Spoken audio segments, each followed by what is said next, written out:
This is the Hidden Killers podcast with Tony Brueski, featuring retired FBI Special Agent Jennifer Coffindaffer.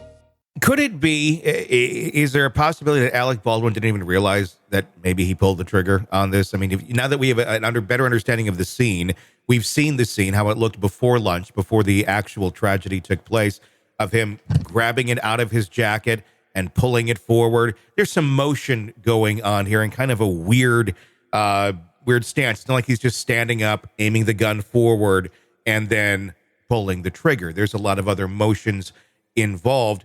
And if you're in that scene, I don't know. I mean, he's obviously handled other weapons before on sets, more than 100 times. Is it reasonable to think that maybe he was just unaware, or could have pulling the trigger been a little loose, if you will, or easier for it to have fired without a lot of force or anything? Well, two things on your point here. First of all, they weren't even shooting. Mm-hmm.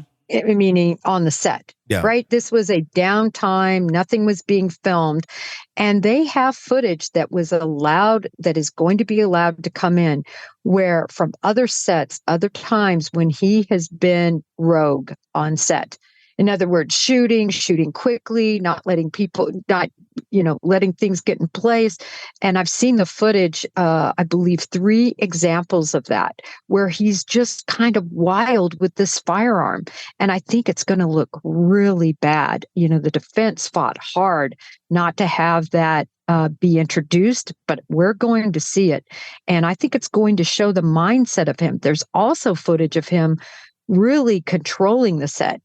Bossing people around, telling people when we're going to stop and start. You can tell, at least from this footage we see, he was the man in charge. He was the man making the decisions. And so I think both of those are going to be strong evidence for the prosecution. But let me answer your question, your exact question. Could someone pull the trigger, such as Alec Baldwin, and not even really mean to? Mm-hmm. Yes. 100%, it happens all the time. Why? Because there's a sympathetic response between the trigger finger and your other hand. So say, as an example, I have my gun in my right hand and I reach down and I grab my pants for whatever reason, or grab something. My right hand is also going to flex in a grabbing type motion. And that's why often there's what we call ADs, or accidental discharges with weapons, because their finger is on the trigger. And Tony, that's also the other reason that one of the 3 primary rules when you're handling a gun is never have your finger on the trigger unless you intend to fire. Other than that, it should be indexed along the trigger guard. Sure. The argument that they're trying to make is that on a set, or as the prosecution has said, it's make-believe. Obviously, they're filming a movie. They're not just playing with guns.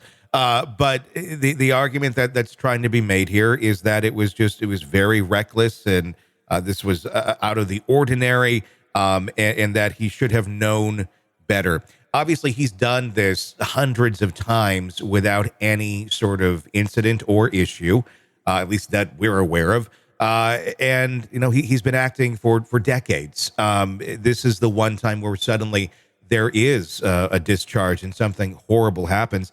Is he just, as you said, there's footage of him on other sets. I mean, it seems like he was just kind of doing what he always does, along with expecting that the armorer and that the assistant producer would have also have done their job as well. If it wasn't Alec Baldwin that's on the stand or in the chair here, being with these charges, do you think we'd be seeing the same sort of charges against another actor that would be in this sort of situation? I think we would.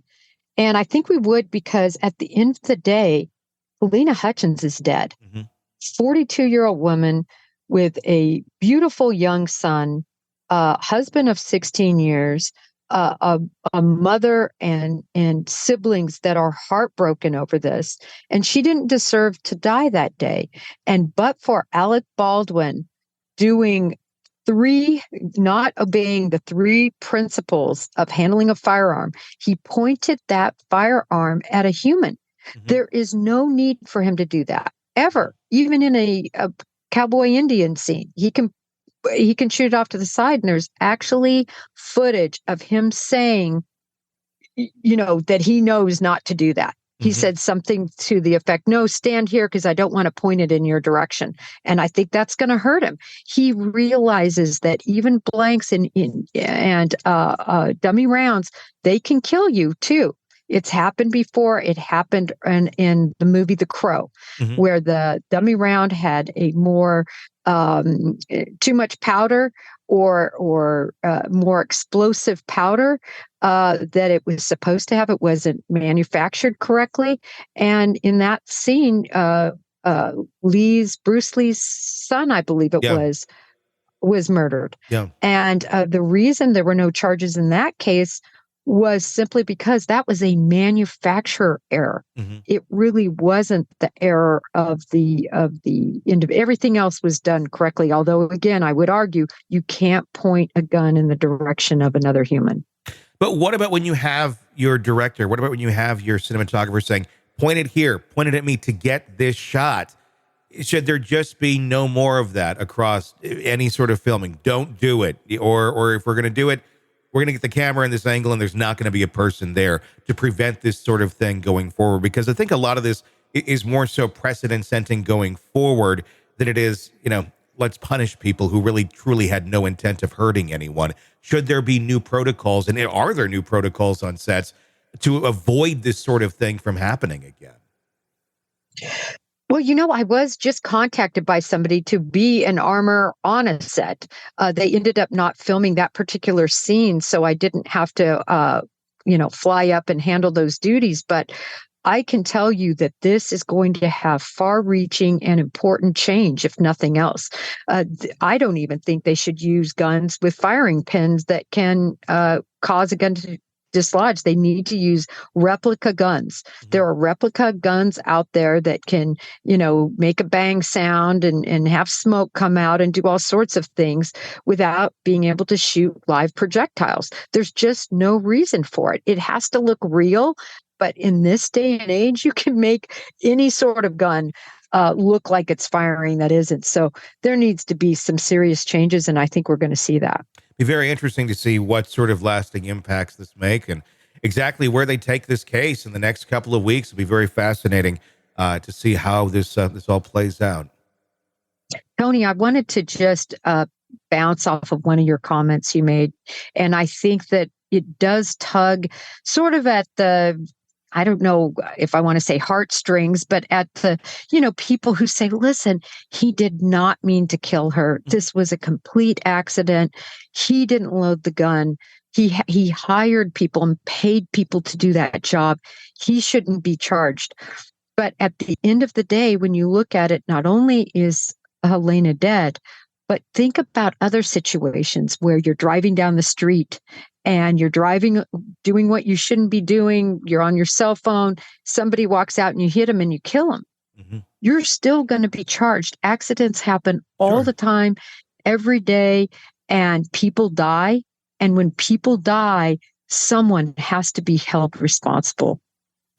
Without a doubt, they really do. It'll be very fascinating to see to what level he is held responsible at the end of the day. And also location, I think, playing a issue in this, or a role in this, in terms of who that jury is. We're talking about New Mexico. We're talking about a lot of gun ownership. We're talking about a lot of conservative politics and such. So you're going to have a very interesting jury there.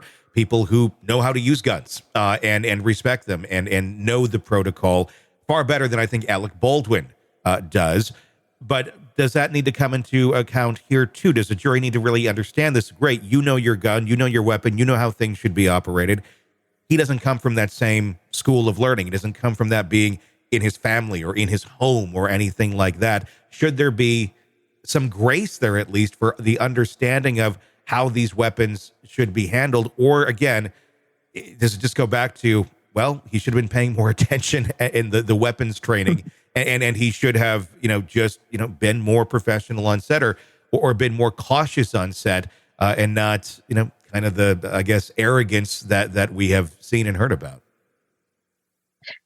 Yeah, I mean, you just bring up some great points. And when I saw the configuration of this jury, which is largely female, I believe, I thought I saw or read 8 to 4 or something like that. And then there's 4 alternates. And of course, right now, no one knows who the alternates are. Mm-hmm. So everybody's watching everything as if they're going to be the voting members.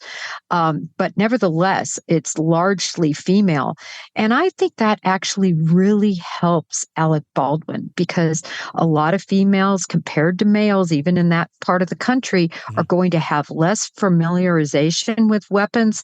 They might know Alec Baldwin just from movies. He's a handsome guy. His wife is there. He comes off very professional. He's not making faces. He's doing a good job of being, involved. They're all taking all of that in, and all these factors come into play when it comes to time to vote. We'll see what they all decide at the end of the day here in the coming weeks. Sick of the ads? We are too. Start listening with no commercials now and get access to all of our episodes in advance of everyone else. Become a True Crime Today Premium Plus subscriber on Apple Podcasts. Search True Crime Today Premium Plus on Apple Podcasts or go to our podcast page and sign up now. True Crime Today Premium Plus. Sign up now.